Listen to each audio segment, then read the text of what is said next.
খাচ্ছি হলো এই যে ইলিশ মাছ রান্না করছি কচু দিয়ে গোল গোল করে, এই যে লম্বা কচুটা গোল গোল করে বেগুনের মতো ভেজে, সাদা অংশটা আর কি ভেজে করছি। তো যাই হোক, এটা দিয়ে রিলসও বানাইলাম। আর এই যে ঢেঁড়স ভাজি, এই আর কি। তো দুপুরের খাওয়া আমার। রিলসটা আগে বানাইছি, বড় ভিডিওটা এখন বানাচ্ছি। আসলে ফেসবুকে কাজ করতে গেলে একটু বুদ্ধি নিয়ে কাজ করতে হয়। কে বুদ্ধি দিবে না, নিজের বুদ্ধিটা নিজেই মানে খরচ করতে হয়। তো যাই হোক, গোসল করলাম, তারপরে আজকে অনেক খিদা লাগছে, কেমন যেন লাগছিল শরীরটা। তাড়াতাড়ি খেয়ে নেই, আবার মেয়েকে নিয়ে কোচিংয়ে যাব।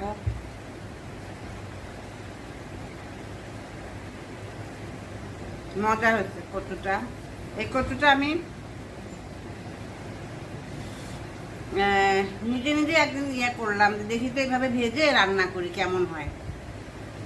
তো এইভাবে গোল গোল করে, এই যে এইভাবে গোল গোল করে ভেজে যখন রান্না করি, একদিন দেখলাম যে মুখে আর ধরলো না। কারণ আগে আমি ভয়ে খাইতাম না, আমার মুখে ধরতো।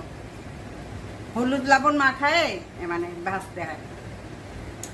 তো মুখে যখন ধরতো, তা আমি কিছু তাই বলে কি খাবো না, কিন্তু খেতে খুব ইচ্ছে করে। কারণ কচু আমার অনেক পছন্দ, কচু তারপরে শাক, এগুলো তো আমার ফেভারিট। তো এখন মুখি খাই, তারপরে লতি খাই, কচুর পাতা খাই, কিন্তু এটা খাবো না। শেষে আমি ভাবলাম যে এইভাবে একটু ভাজে দেখি কেমন হয়। তো দেখলাম যে মানে একদমই ধরে না, মানে লেবু খাওয়া লাগে না, কিচ্ছু না। তো আমার যে হেল্পিং হ্যান্ড, ও বলে আপা আপনার বুদ্ধিটা আমিও এখন এইভাবে রান্না করি।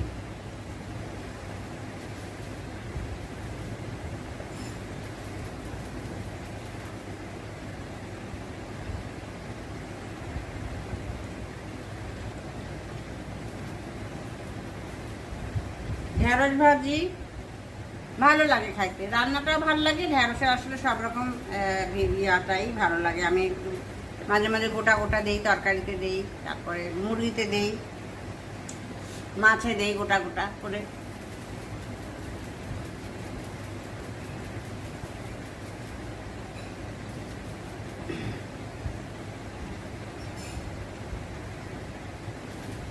মাছটাই তো খেয়ে দেখলাম না কেমন।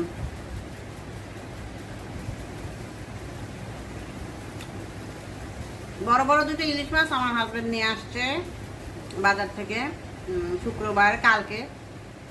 তো যেদিনও ট্যুরে যায় না সেদিনও বাজার করে। শুক্র শনিবার ওর ট্যুর থাকে, কিন্তু বাসায় থাকলেও বাজার করে, বলে যে বাজার করে দিই। কিন্তু